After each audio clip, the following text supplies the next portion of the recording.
study that's entitled Call to Worship. And I want to just pick up on this study. So as we begin today, I said there's three questions that laid at the foundation or the basis of this study. There's the who, what, when, why, where, what have you. But one was like, why do we worship? What do we worship? And how do we worship?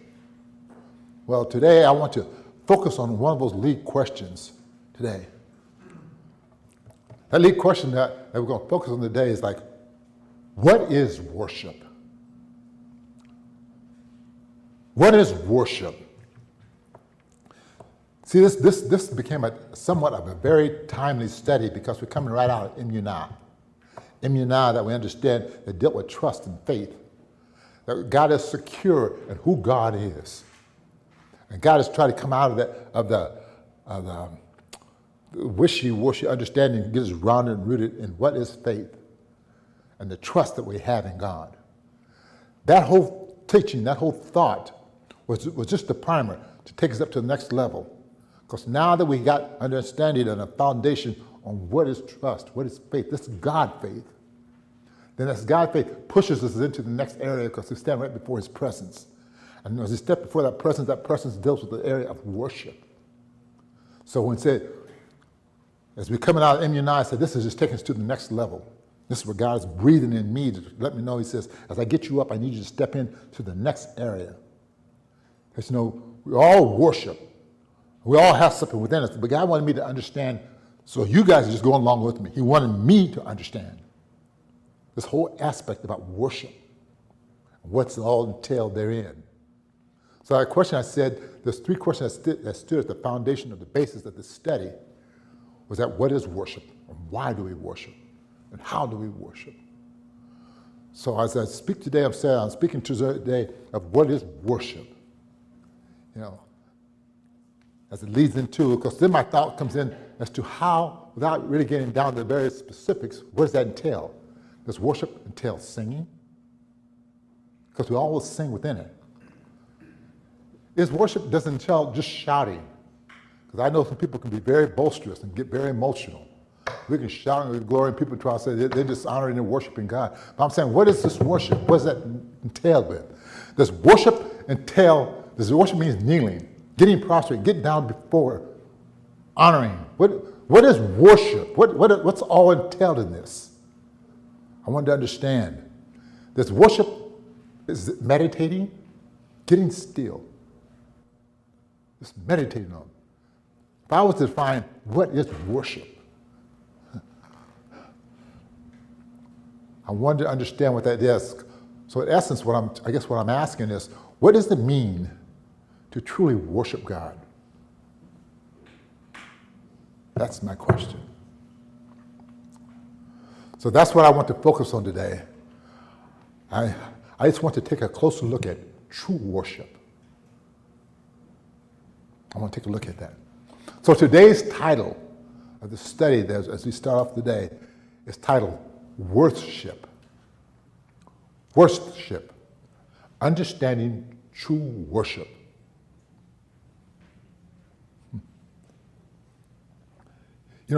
Worship, as we say worship, in its simplest level can be defined as worship. It's an old English word. In fact, that's the origin. That's where we get the word worship from, this worthship. It's an old English word that means worthy or deserving. It speaks of worthiness, which is where we get the worthship that we've been able to kind of bring it down to say worship, but that's the essence. That's what it's talking about. Worthship. In other words, what it means is it's showing or displaying the worth of God in our lives. It's not just so much Him, but that's what we're saying. See, when we talk about the worth of God, explaining the worth of God. This is where we get things in our worship service, where we end up saying things like this. He's so worthy. It's going back to this root.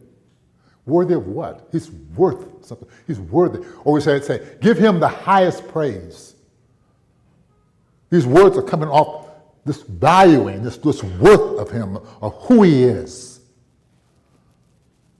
And they merge within our aspects of this worship service we have. When we worship, whether we're at church or we're at a concert, we're at a basketball game. See, this is going back to where I'm talking about that hallelujah. I said, we give praise, and we really give praise to things that we're about. I said, but that end word, when we say hallelujah, when we say yeah, is defining where that praise is going. And we define it over and over within this house, and we say it all the time.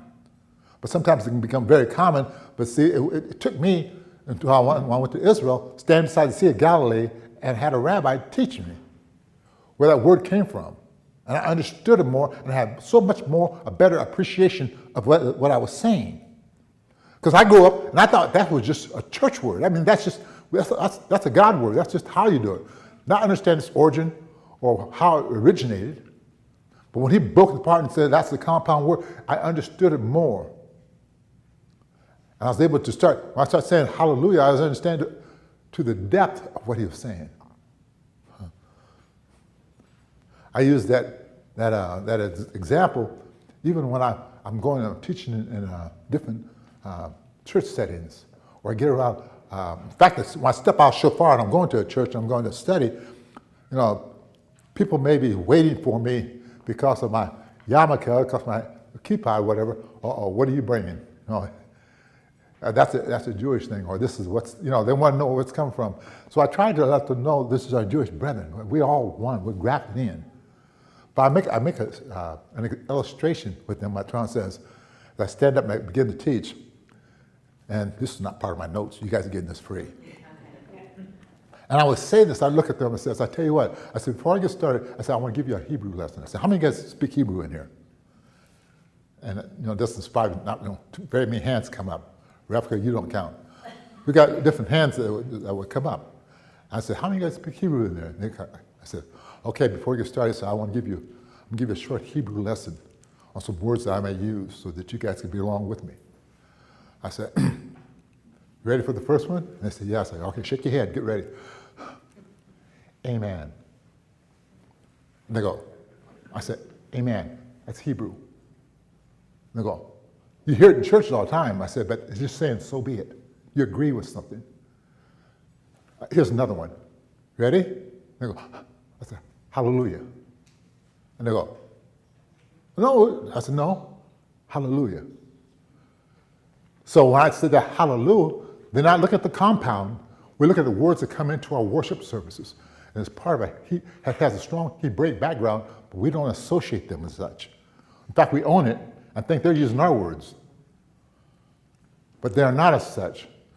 So in the same way, when I use that hallelujah, we say, yeah, hallelujah. And then I go back and I explain to people, we praised everything. I see people getting crazy at games, crazy at parties. And then they'll come into a church setting or come to a time of worship, and they're afraid to raise their hands. They'll sit like this, really polite. I said, but you're rowdy when you're at other events. I said, to the point, I watch on TV, and they paint one half black and one half green. And they're going all out to celebrate their teams and what they want. They want to praise them. They're dancing in end zones and everything else. So when we worship, I said, when we worship, whether we're at church or whether we're in a concert or whether we're at a basketball game, whether outside in nature or anywhere else, worship is involved. Worship is involved. What does that mean? It means that we are ascribing a worth to the object that has captivated our soul. I go out here and I'm saying, I'm going to worship, I'm going to do something, I'm going to ascribe a worth to something. So that worship is an integral part of our lives. See, because God's telling us it's easy. I'm going to worship something. I'm going to establish a worth to something that has captivated me, that has become a priority, that has become a big thing in my life.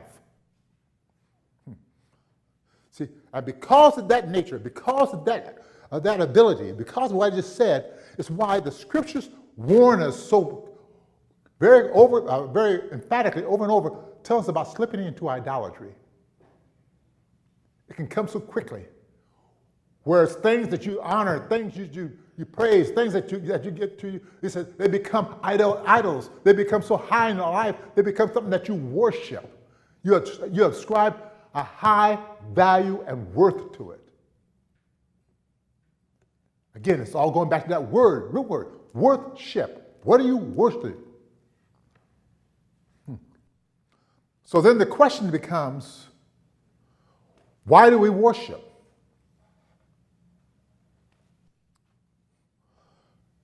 The reason why do we worship? We were created to worship. It's in our very DNA. It's our whole makeup. We were created. When God breathed us, formed man out of dirt, when he breathed into his nostrils to make him a living being, what he breathed into him was the capability and the ability to worship. It's part of our whole nature. It's part of our being. The spirit of worship resides within the very depths of our very being. And see, that's what the enemy is eager for us to do. So he's trying to get us focused off of him onto him.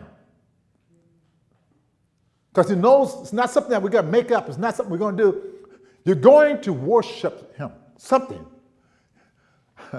While I was going to do the study, that old worldly song came to mind when I said it, when it came to being. So I don't have this album, I don't sing it, but I heard it, and I was in a restaurant.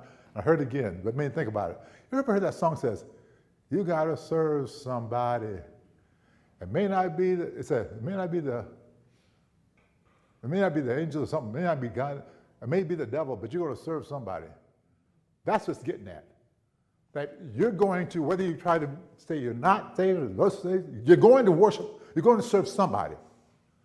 You're going to do it.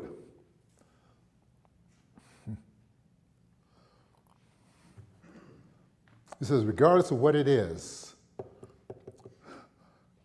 there's always something in our lives to which we ascribe an ultimate worth or value to it. It can be a relationship. It can be an object. It can be God. Or it can be even ourselves. Just hung up. We're going to put worth above that, something. Regardless of what it is, we'll worship it.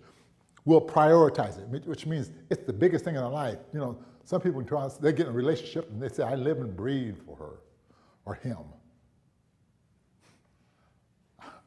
I'll do anything to get this job or get this promotion. I'll do anything. It's the biggest, I wake up breathing it. We ascribe a high value, a worth to it. So regardless of what it is, we'll worship, we'll prioritize it, and we'll ascribe or attribute an ultimate worth to it. Because we are innately built as worshipers, because it's in our being, because it weaves throughout our whole mechanism, our whole DNA, our whole molecular structure. Worship is an integral part of who we are. It's the very reason because of this that revelatory angel that we talked about before over in Revelation 22:9 spoke when John Yochanan was sitting on the Isle of Patmos. Remember we talked about this?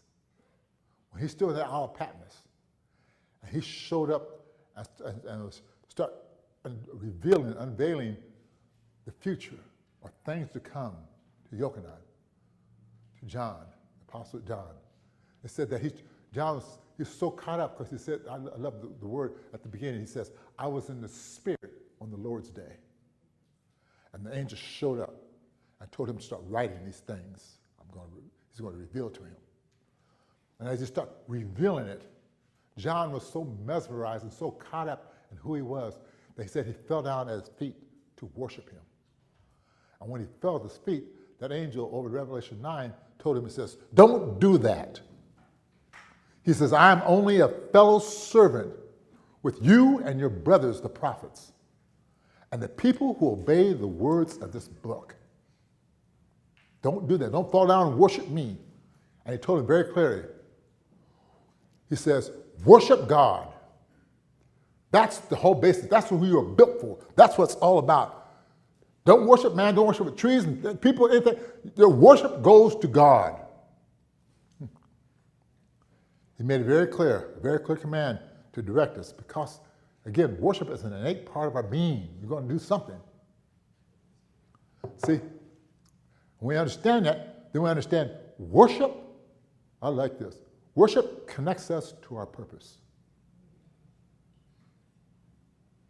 It's who we are. We were built for it. We can't sidestep it, but when we get into it, it connects us to why he brought us into being, to our whole makeup. It connects us. Now, what the enemy will try to do, he'll try to dislodge that directive and get us out of purpose and get us such that we'll be misaligned or misdirected, get us out of plumb, because he knows you're going to do it. But true worship lines me, and I might come in plumb with true worship. Then I fulfill the whole cause of my creation, of why I'm here. See, in essence, true worship, what it all boils down to, is valuing or treasuring God above all things. He's the ultimate thing of everything. There's nothing that supersedes it. That's how God would say something like, I'm a jealous God. We should not, he said, whether it's out of, he said, you shouldn't have mother, father, brother, sister, relationships, cars, anything else. Nothing supersedes him. I am God. And you can't be prioritizing things above me. That's why he says stuff like that. True worship is valuing, there's a value within, or treasuring God above all things.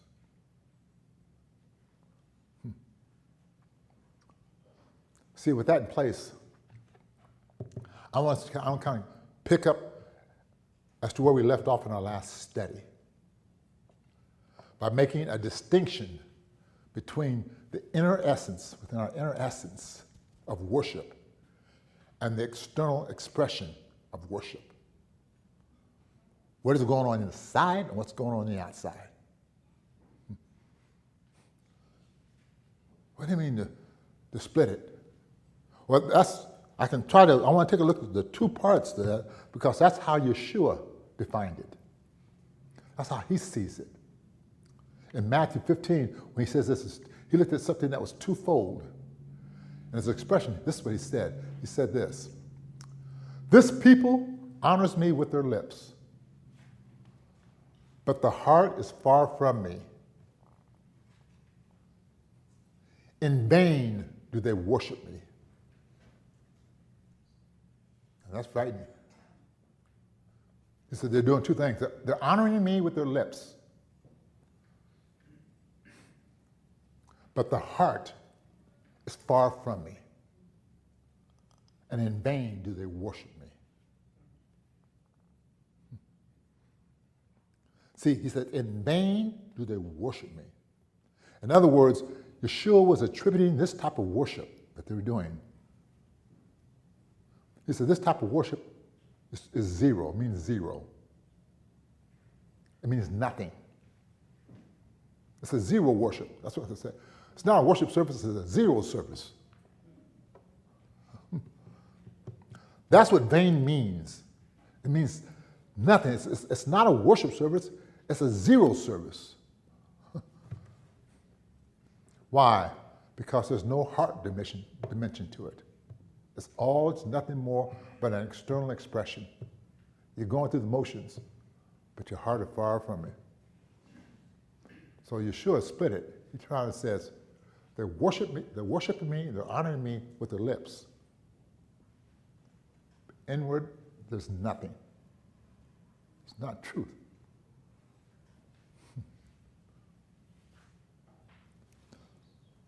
So when he says that, what he's saying in essence of all that, he's trying to say, you can do as many external deeds, all your works and everything that you want to, and go to as many church services as you want, and never be worshiping. So you're going through all the activity, you're going through stuff. I find people say, oh, I'm out here cutting the grass, and I'm singing in the choir, and I'm doing, you got a lot of things that you're involved in. I say, I'm driving the bus, I'm picking up the people, I'm calling, I'm on the phone thing where I'm praying with people and stuff. God only says, you can do all these outside and external things, but there's no heart. It's zero worship. It means nothing. If it's all external activity and nothing is happening in your heart, for God, it's nothing. In essence, again, my focus is just trying to talk about what is true worship.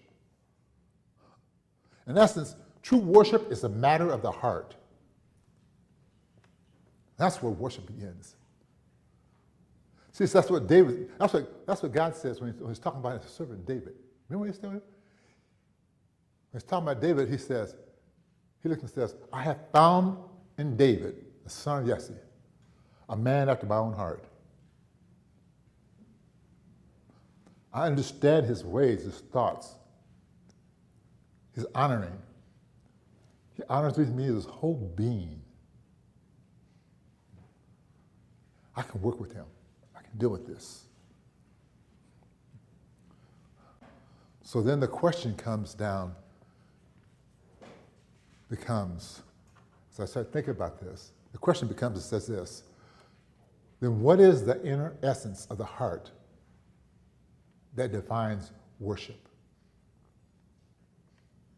What is the inner essence in the heart? And that defines worship. Yeshua pointed us toward the answer to this question when he said over in John, he says, as he was talking to, we talked about this, when he was talking to that woman at the well.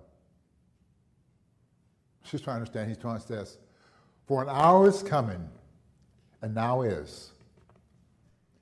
He said, there's a time coming that you've been waiting for. I'm letting you know it has now arrived. I'm standing right before you. When true worshipers shall worship the Father in spirit and in truth. Because her response, what drove that response was that when she looked at him and she says, sir, I perceive that you're a prophet. Because as he was unveiling things to her. And now since she's seen that he's a prophet and he's touching on godly things, heavenly things, she reached to try to bring resolution to something that troubled her and them. What separates us from Samaritans from you Jews? Because it's a strong prejudicial line that stood between them. A lot of animosity and hatred that stood between them. And when he started speaking like that, then she says, we worship in this mountain. Because she's named say, Yaakov's well. We worship in this mountain. But you Jews, you guys worship in that mountain over in Jerusalem.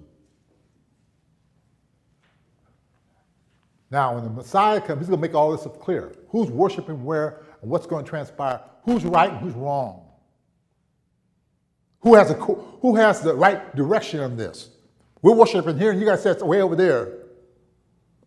And that's when he's come back with this comment. An hour is coming, and now is. It's not going to be about mountains and not going to be about buildings and things. And that's not what I'm talking about. You see, you're getting sidetracked like like a card shuffle, what the enemy would do. He says, worship is built within you. And you're trying to go someplace where you can have someplace to have an outpouring of what's going inside you. So you worship in this mountain, you guys worship over here, and we're going through all these ritualistic activities and stuff like this, and he's trying to let her know. He says, the enemy's doing a shell game with you. He got you looking at all the external stuff, and you're missing the heart and core of what's really happening, and what God is seeking. It's not about this building, it's not about that building, it's not where you're over here or this place. That's not what it's about. So he looked at her and says, the hour is coming and now is when true worshipers shall worship the Father, not in this building or that building, but in spirit and in truth. Break from that. It's not about facility. Something's happening within you. He says, why? He said, for such people, the Father seeks to be his worshipers. God is a spirit, and those who worship him must worship him in spirit and in truth.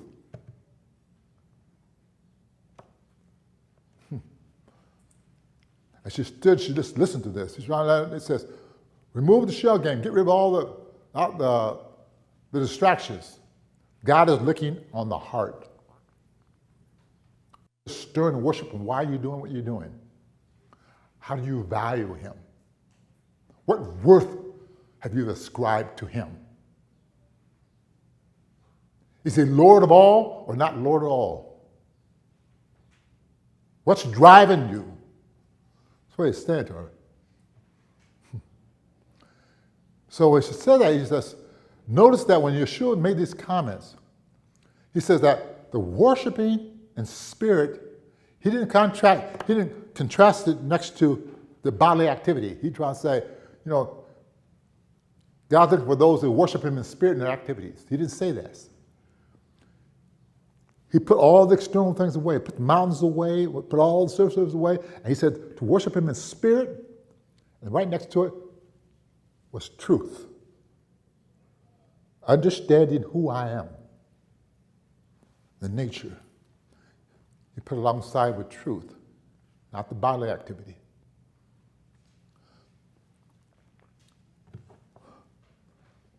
So then true worship is a right understanding of the nature of God and the valuing of his worth. He's worthy.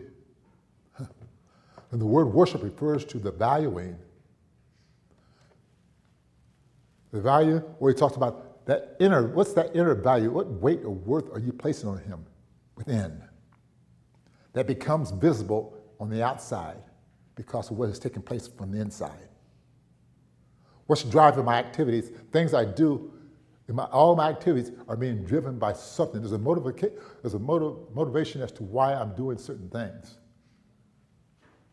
You know, I come before his presence. You know, I can't fake it. Either I love him or I don't. I can't fake it. I've used that analogy over and over before. Atron says, you know, I can walk through the, you know, my motive, maybe I want to try to get something from Kyle. So I can walk up to him and I can do all the flattery words to set the environment. But that's not what's really coming from the heart. You know, I think you're an awesome character. How are you doing, you man of God? How are you doing? You know, I'm just saying all this stuff. But see, God's saying, you know, remember that servant that ran up to Yeshua? And he had a question, but he didn't lead with the question. He walked up to him and said, "Good master." Yeshua said, "Whoa, why call me good? There's only one good. There's only one perfect. It's God." You know, he kind of knocks through the fluff and says, "What is the issue? What are you looking for?"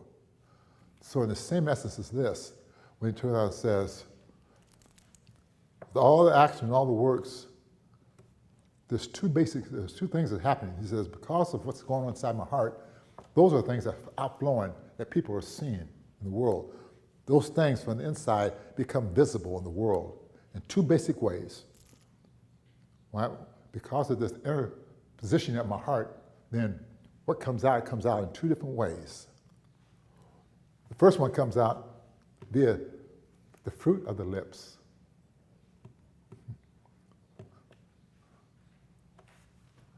Fruit of the lips.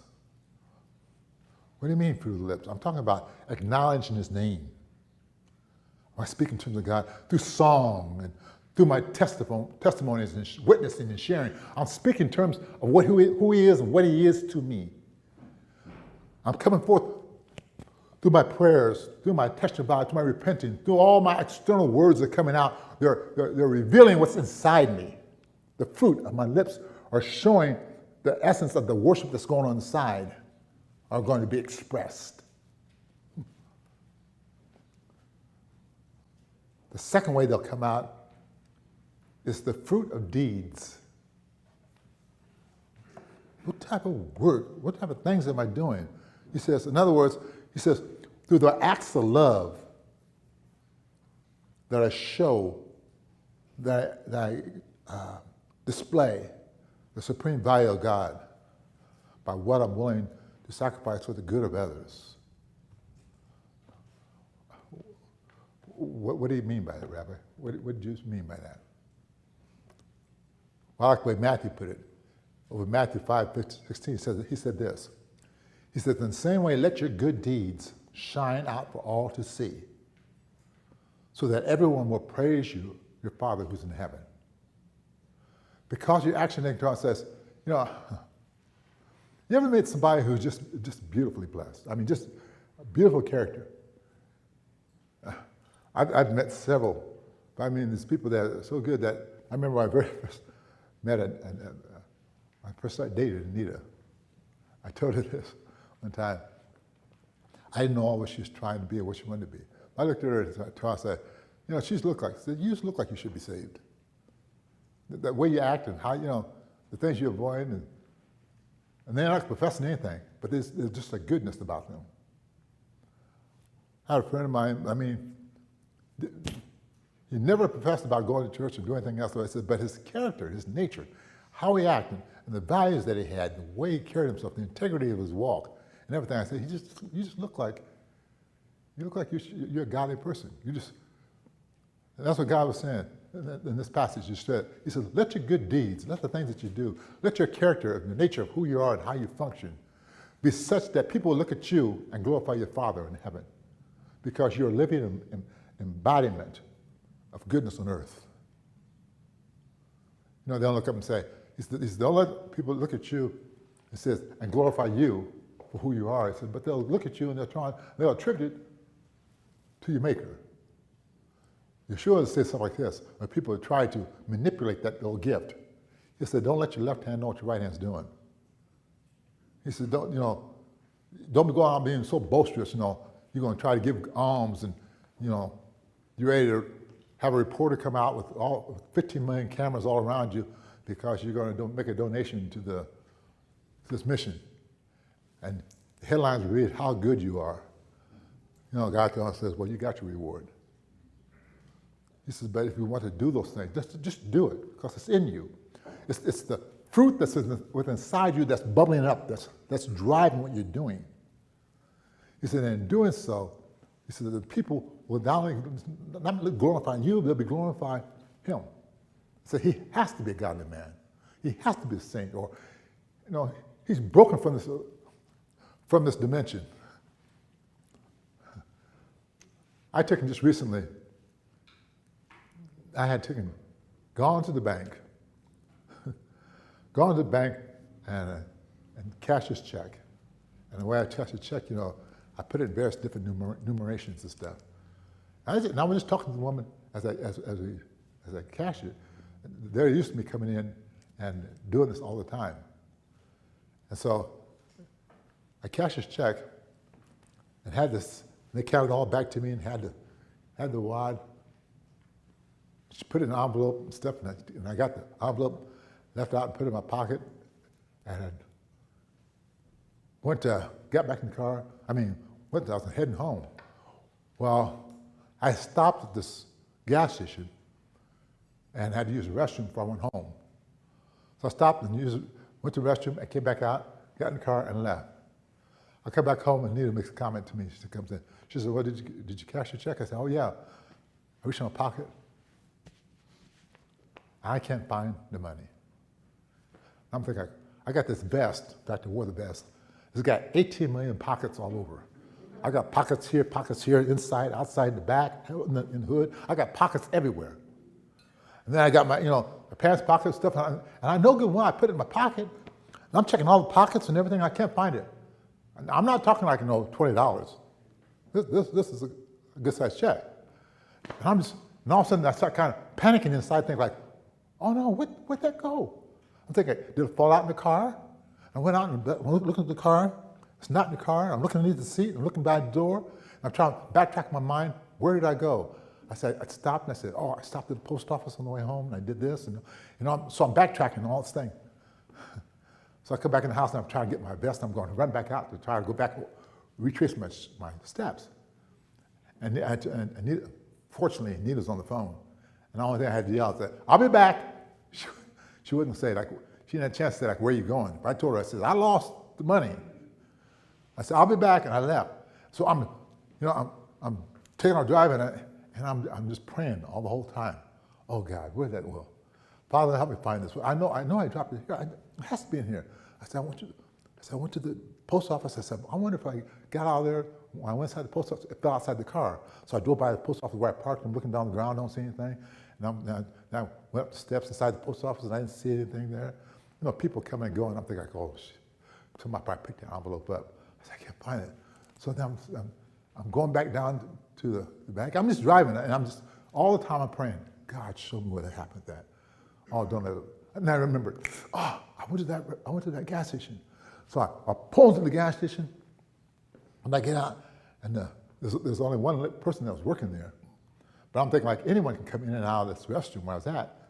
I'm thinking, like, I hope I got there in time that there was no one else to go in there. God, just let it, if it's there, just let it be laying there or whatever. I go in the bathroom, and it's not there. But the lady, the cashier, was sitting close to the door. And my mind's going, oh, no. So I go to the bathroom, so I come out and look at her and say, I think I dropped my envelope in the restroom. I can't find it. She said, well, no one's turned an envelope in. And she opened up, she said, did you check it yet? I said, I looked in there. I said, it's not there. The enemy plays the mind. Because then I look at her and says, you found it. And you're not going to say anything to me about it. Because there's no one in here but you sitting here. I didn't say anything, but my mind's looking at her like, where is it at, And I'm thinking, oh God, I just can't believe it.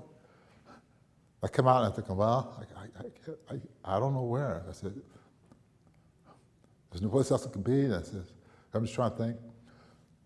So I get my phone and I'm going to call back, and I call back home and let Nina know I was coming back home, and I looked at my phone, and on the phone, I had this call that came in from the bank. And she said, they told me to return my call. Return the call, so I called the bank and I returned the call. In fact, I was going to go back to the bank and let them know. I was going to play on their sympathy. I was going to go back and say, I know you cashed my check. I was in here and I cashed it. If I lost it, I don't know where it's at. Maybe you give me some more money. No. But, my mind's reaching for everywhere, trying to figure out what you can do. And so when the bank said call them, I picked the phone, I go ahead and call the bank. I go, and they said, this one teller, the one that cashed it, said, I was going to ask for her. She told me to ask for her specific. So I come in, I go ahead and give a call, and she says, hi, Matt. She says, did you lose your envelope? And I'm like, yeah, she said. Yeah, she said, a man just came in and handed it back to them. She said, he's seen the name of the bank, Great Western, on the envelope. Nothing but cash. Nothing but cash in it. And she said, so since he's seen it, he came back to Great Western, handed it to him, asked him, said, I think someone lost this. And turned it back in. So I'm thinking, like, I'm sitting inside the car, and I'm thinking, like, I had a worship service in the car. Thank God! Praise be to God. I said, thank God. I turn around, I said, good. I said, I'm on my way back there now. And I come whipping in and go back up, pull through the drive up, and there's another teller there. And I pull up, and she said, she seen me. She knew who I was looking for. She said, hold on a second, Catherine, be right here. And the teller came up to the window. She comes up to the window. She says, well, yeah, I figured you probably was driving around, looking for where it might be.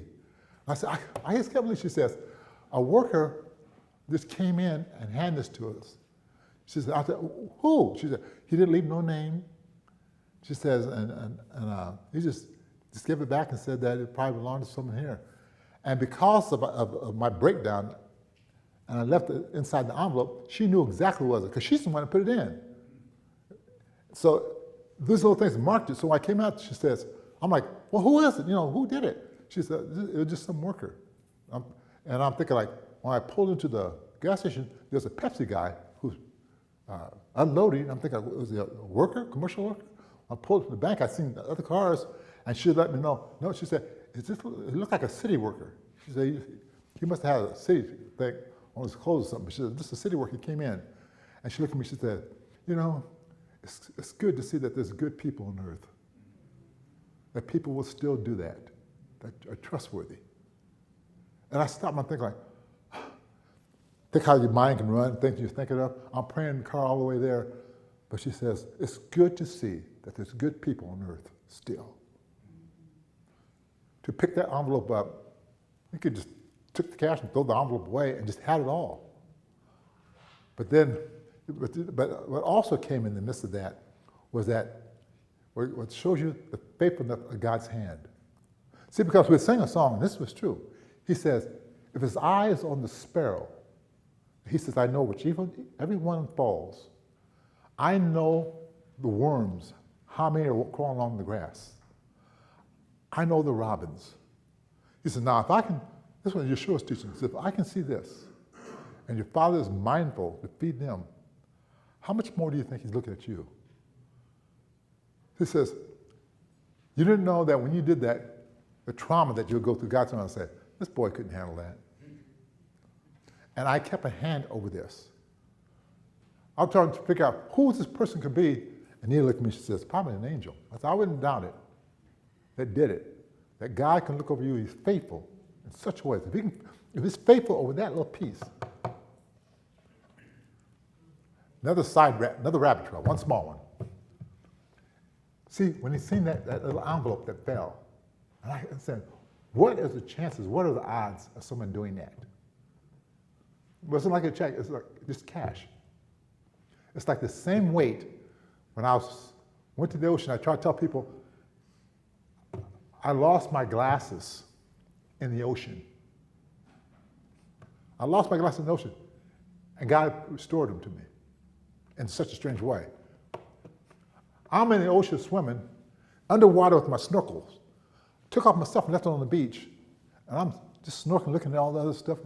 Hadn't been in the ocean, and really wanted to see the ocean, so I'm all captivated by the ocean and everything. So I'm under the water, and I'm just blowing bubbles, and I'm just having a wonderful time.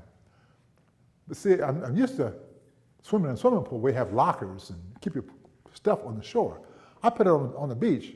So you people that are Deborah, you're one of them.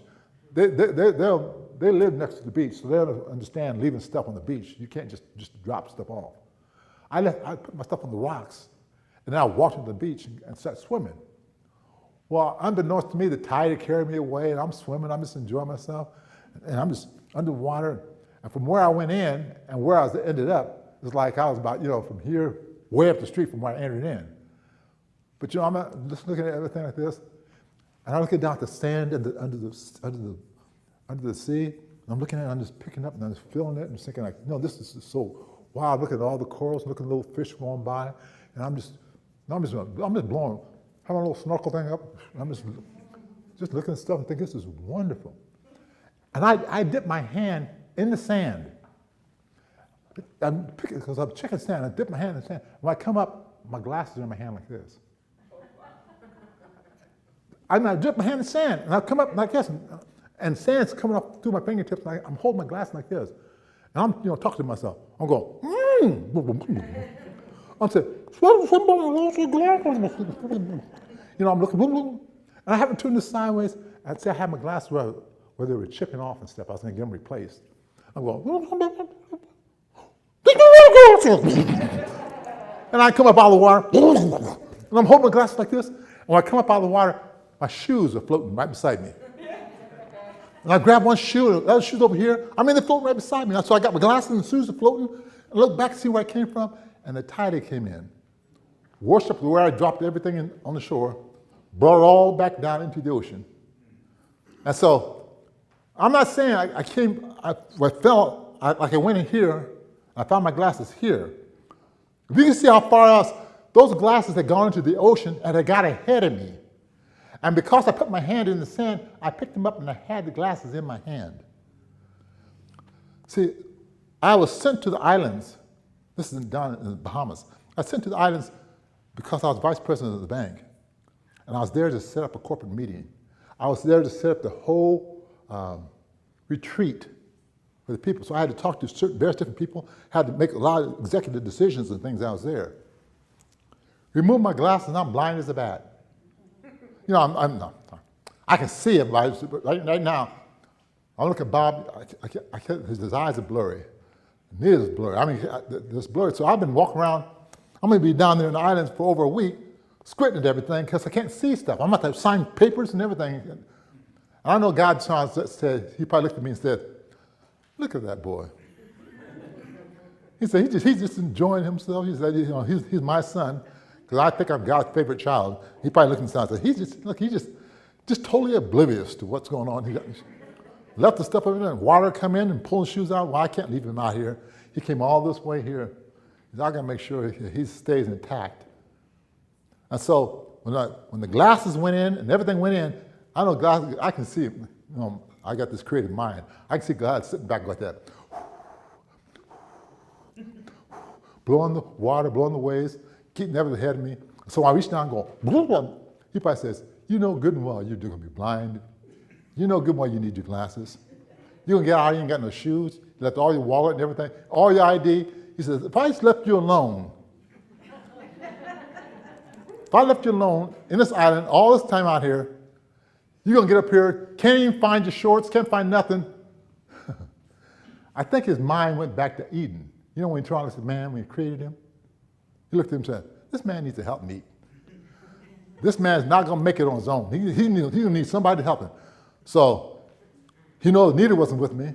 She was there, but she was away from me. And so God tried, hey, put my glasses ahead of me in the ocean, on the floor, so I can scoop them out of the sand. And when I go back and I try to tell people this, I said, you know, I lost my glasses in the ocean and I found them. They go, no, you don't understand what I'm saying. I'm saying I was about from here, you know, up the street, from where I entered in. That same faithful God that did that could turn around and says, you can drop your money in a bank, in a gas station. I'm the same one that looked at you when you found your glass in the ocean. I'm the same one who brought the money back to the bank. He says, so he lets you see things like that. So when you get all discombobulated and stuff, thinking like, oh God, I'm all alone and I'm the last one out here doing this. Or, why would you do this? And God trying to say, you know, do you remember when you lost your glasses? Do you remember when you dropped that wallet? Do you remember when your appendix ruptured? Oh, I'm the same God. Amen. I haven't left you then. I haven't left you now. Amen. He said, don't get all panicky. Don't all distraught. If I can look at a sparrow and I can keep my eye on a worm, I got my eye all over you. Yes. And I'm looking at this. So he's trying to say, stay in perspective. Stay balanced. I'm the same God who can take care of you then, take care of you now. So I started to share with Nia. Nia says, you know, that was good. She says, because we need to remember and keep things in perspective, because from our daily activity, every so often, we get there and think like, God, you know, what's going on? Why am I out here? What's going on? God trying to says, I'm faithful. I'm faithful. Amen? Amen? I said, those error values, those things that come out, come from within. I said, from the deeds of our lips and deeds from our deeds, from our works and things that we do. So then some people try to say, so where did you get that? So where did you derive that the inward expression of worship comes from within like that? I said over in Hebrews. I picked that up from Hebrews 15 and 16. Listen to what it says here. It says, and through him, talking about Yeshua, therefore let us offer God a sacrifice of praise continually. For this is a natural product of the lips that acknowledge his name. He said, your mouth is talking, your mouth is sharing. And then he goes right back and he says this, and don't forget doing good and sharing with others. For such sacrifices, God is well pleased. He said, whether by the mouth or by your actions. Both these verses, they speak in terms, they begin and they end with the word sacrifice. And this term that they use for sacrifice is a direct reference to the temple services, which was the center of all their worship and their value. When they bring their sacrifices and they, without spot and blemish, these things were of value, these things are of worth, where they come in with the tithe, they were fellowship. God was showing the value and the praise to him. They ain't bringing things cheap. Bringing first fruits or bringing tithes, there's sacrifices of praise and worthy. So with the praises of the mouths and with the praises of the hearts and the deeds that we're doing, they show that they're displaying worth. See, we even see, as it's talking about this worth, we even see it again echoed over in Romans 12:1. Romans 12:1, it says this, where Paul was saying to the people, I appeal to you therefore, brethren, by the mercies of God, to present your bodies as a living sacrifice, holy and acceptable to God, which is your spiritual worship. In other words, he's trying to say, present yourselves as a living sacrifice, your activities and things that you do. Why? It's an external worship for him. So what he's saying is, as worshipers, all of our daily living and our actions and activity doing is done in living fellowship, loving fellowship for others with our reliance on God. Displays his worthiness before the world. See, just as that verse said again, let your activities and let your actions and things that you do walk in such a way that people will look at you and they'll glorify your Father who's in heaven. He said, because why? He said, that's an external worship. It's not that you're looking for the honor and the glory. You say, I'm just doing this because it's a reflection. Everything I'm doing outside and how I function on the outside is just a reflection of the eternal work that's taking place on the inside.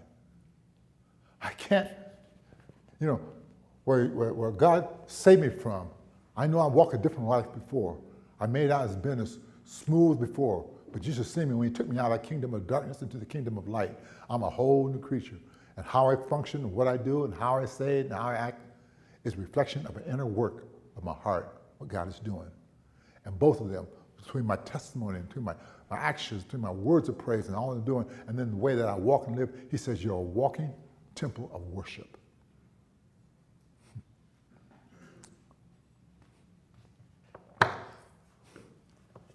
So, let's try to wrap this up. So then to answer that question I had at the beginning, it says, what is the inner essence? What is going on in the inner essence of the heart that defines worship? How do I define what happened on the inside that makes me do what I do? I was really poor in English class. I would write sentences. I got my daughter and I got some other grammatical experts all around me that allow me to seem like I know what I'm doing when I'm writing. But I would go write a sentence, they say, that's just a run-on sentence. You got to break that up someplace. You got to put a period here or a comma here or colon, something. Or I'm saying, I'm just trying to express what's going on. They say, that's just a long sentence. Well, I tried to respond to this question. What is the inner essence of the heart that defines worship?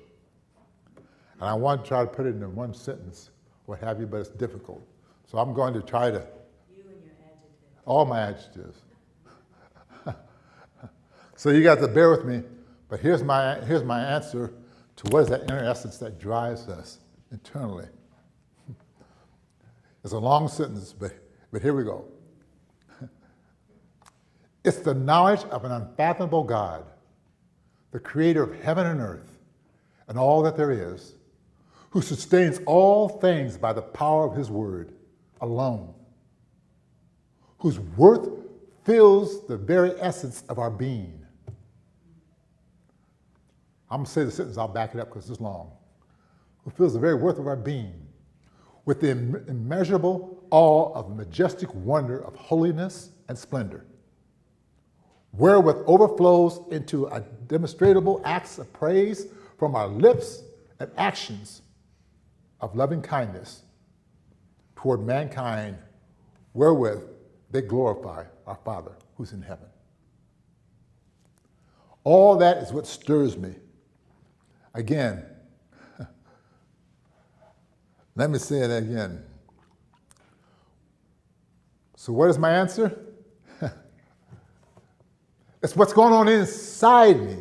It's the knowledge of an unfathomable God, the creator of heaven and earth and all that there is, who sustains all things by the power of his word alone, whose worth fills the very essence of our being. He's worthy of all of being. His worth is what stirs me, has me moved. For true worship is all about honoring his worthiness to be praised. That's what it's all about. I'll wait till you get done writing a little bit, and I'll give you my second half of that sentence. See, even Carol's thinking like mine. I said, whose worth fills the very essence of our being. Here goes the second half. You ready, Tawana? Yes, sir. Okay. With an immeasurable awe, a majestic wonder of holiness and splendor.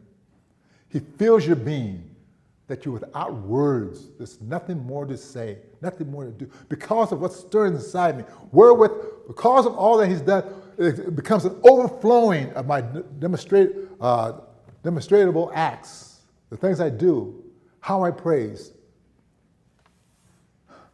from my mouth to my actions, toward my fellow mankind, where with everything they glorify our Father who's in heaven. So people walk up to you and say, why do you do what you do? He says, if you knew from where he took me, if you knew God like I know God, I can't put it into words. He's more than I can speak or even breathe.